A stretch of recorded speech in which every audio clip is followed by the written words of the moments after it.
Am I the asshole for calling my stepmom Druggie because she won't stop using a nickname she gave me as a baby? Okay. This is probably not you call funny, you Piggy? but it reminds me of like the latest episode of Abbott. By the time this comes out, it's going to be way later, but there's an Spoilers. episode. Yeah.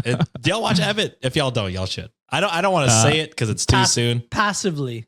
Yeah, same. Passively, it's so good. I mean, I know y'all like The Office. I know y'all like Parks and Rec. It's like I know like the characters and stuff. Like I just haven't watched it sequentially. Honestly, I think I've watched most of the episodes. Just this latest one might be my favorite, the one that just came out, and it has like some TikTok people in it, like Casey Frey. Not us. Casey Frey. Not us. Not us. What the fuck? Not yet. Quinta, what's up? Anyway, so were you making a point with that episode connection? Yeah. Well, because there's a scene in that episode where they're all the teachers are talking about like the drugs that they take medicinally, and then like I've seen that. I've actually seen this episode. And then the kid was filming it and then posted it everywhere. And all the students, like, there's a scene where Quinta walks by and like says hi to a kid, like hi, and the kid goes, I bet you are. I want to be as cringe as one of those Dare rappers. Dude, so good. Fade. Oh, yeah. Oh, Fade, yeah. I'm thinking about the real Dare's ones. real life. The real one's there. Yeah, you're right. So what do you guys think of calling my stepmom Druggie? Yeah, I mean, it's a little payback. She's probably called you something you didn't like, and you asked her to stop. That's true. So, I mean, that. Also, you sound like a teenage daughter. It just seems like, yeah, I don't know. If this was, if she like almost died and she was vulnerable and opened up to you, Holy shit. this seems like a fucked up story to be like, druggie. But if she was like, oh yeah, I smoked weed one time when I was a teenager, and then you call her druggie, that's funny. That's fine. Yeah. Okay. Fuck it, this shit don't count. I'm gonna go kid's the asshole in this situation. Might be opening up closed wounds. You know, maybe I have a feeling that the nickname is, you know, kind of innocent, not a harlot. Like, I'm gonna call you harlot or some shit like that, right? So yeah, then nickname me whore. What's the big deal? You called your daughter a whore? That's one of my favorite quotes from all right, so we got our split here. Trigger warning for this one for eating disorder. Ooh. Oh shit, never mind. God damn, I'm off already. Yeah, so let's hop into Fuck it. me. I might be right, but for the wrong reason. Potentially. But you can skip timestamps in the show notes if you don't want to hear that. So, all right. My stepmother has always been a part of my life. Ooh, stepmother. She was my mom's best friend, and she later went on to get with my father and pop out 6 kids. Damn. Her and my mom stopped being friends at that point. I bet. I wonder why. Anyway, she gave me some nicknames that I have always hated with a passion. Piggy, Porky, Chunka, Chonky, etc. Predict John. Got Piggy right away. Yeah. Yeah. God damn. Well, basically a shit ton of nicknames referring to me being a fat shit. I went little contact with her and my father at the age of 10 when she picked me up from school, a school dance, and decided to yell across the yard, "There's my piggy." I was then bullied from that point forward by the students that heard it and was subjugated to that stupid fucking nickname all through school until I finally convinced my mom to switch school districts when I was 15. I'm currently 32 female, and this nickname still haunts me. I developed a severe eating disorder and dropped down to 89 pounds or 40 kilograms by the time I was 10th grade.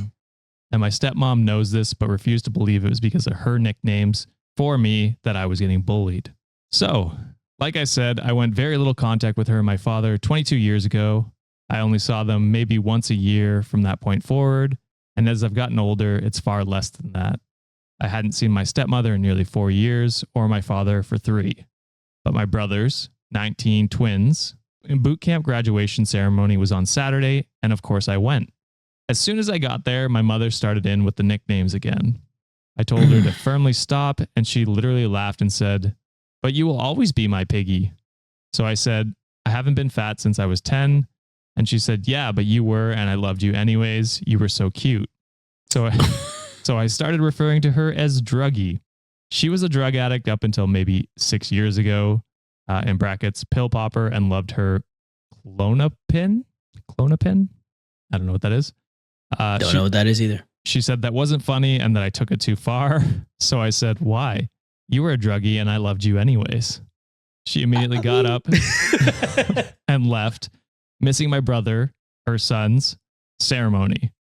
My father says I'm a fucking asshole and that what I did was in no way justified because it's not even a fair comparison.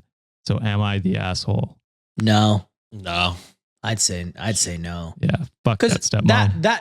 That nickname caused trauma, and then that stepmom still laughed at that said trauma. Said like, it doesn't matter. You'll still be my piggy to me. So I'm all about equal opportunity here. So if word for word, bar for bar, if you're gonna fuck with me, I'm gonna say it right back. So I was gonna say this is like you've brought this up on the show many times. Whenever you go to family events and they talk about your weight all the time, it's like I talk about what they look to. Yeah. Shit, don't talk shit if you're not gonna take it. You know what I mean?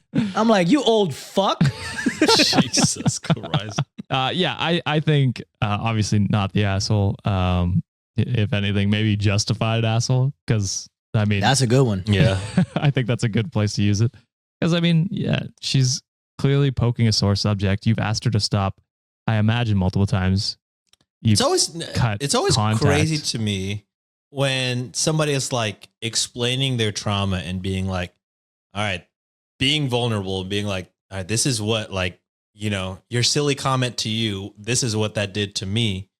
And then to just be like, nah, that wasn't me though. That's, you know, that's crazy. That's crazy. That's not me though. Well, my little piggy. Like, what the fuck? We're boxing, I think. That's like, I've seen those TikToks where it's just like me when I talk to my mom about something she did that traumatized me. And she's like, oh, I'm a terrible mother then. Yeah. I saw that like when Everything Everywhere All at Once came out and people were like, oh man, I can't wait to watch this with my mom and kind of like heal together. And then they'd be like, well, she thinks that I'm trying to say she's a terrible mom. I say that because you know how like I hated reading because when I was little, my mom would be like, hey, all right, you just gotta do your homework. I do read, and then like by the time like I get done with my homework, like it's sundown and I can't play outside anymore because that was the rule back then. You gotta come back home when the sundown. Mm-hmm. So when I told my mom, like, Mom, I hate readings because you forced me to read so much when I was little. She was like, but that's so good for you. Like, you know, like you came out, you turned out well. Like, look how successful you've been in your life. I'm like, yeah, Mom, but I still have trauma from like not wanting to learn because I was forced upon me as a kid. And Philippine school system is crazy. They rack and stack you, bro. Like they'll tell you like, hey, you're the first place student. And then if you're like not the top of the class, you're like shamed as fuck. So, oh God. I had to be a point where it's like, I have to be number one throughout like ever since I went to school before I moved to the States. So ever since then, I hated learning. I was like, I don't want to learn shit. I'm going to skip school. I'm going to cut class. And I told my mom about this as an adult. I was like, Mom, I fucking hate learning because of what you made me do when I was younger. And she was like, oh, but it served you so well. Mom, I know you're listening to this. I'm going to tell you one more time. You traumatized the shit out of me when I was young. But I love you. I'll see you for dinner soon, okay? We just lost a subscriber. Nah, she knows about it. I joke around about it with her now. That's funny. Yeah. I mean, there's probably everyone in their life has something that their parents did that caused them trauma. Just, you know, if you are a parent and they bring it up to you, take it at least seriously and don't try and make it like victim. Make yourself the victim. Don't try and make yourself the victim. Love you, Mom. Snarkism commented, Dad is right. It isn't a fair comparison. Stepmother only had to deal with one day of being insulted, while OOP had to put up with years of ridicule. Decades. OP should never refer to her as anything except a druggie. For as many years as that awful woman called her a pig, then it will be even. And I will add on top of that, I don't think it will ever be even because she was a defenseless child being called a fat, like be called fat basically by an adult who, you know, had all the control for her to do it. Yeah, it was a mother role for her. So I love Petty. Petty away. Fucking get her. Traumatize people out of revenge. That's my call out for today. Well, that's the takeaway. John's comments do not reflect. Do what you gotta do. Reflect away. This is what I believe in. Sean's heel turn was last week. This is mine. When's mine? Always, because you're white already, brother. I knew it was coming. I knew it was As soon coming. as I said it. I love you. Get therapy.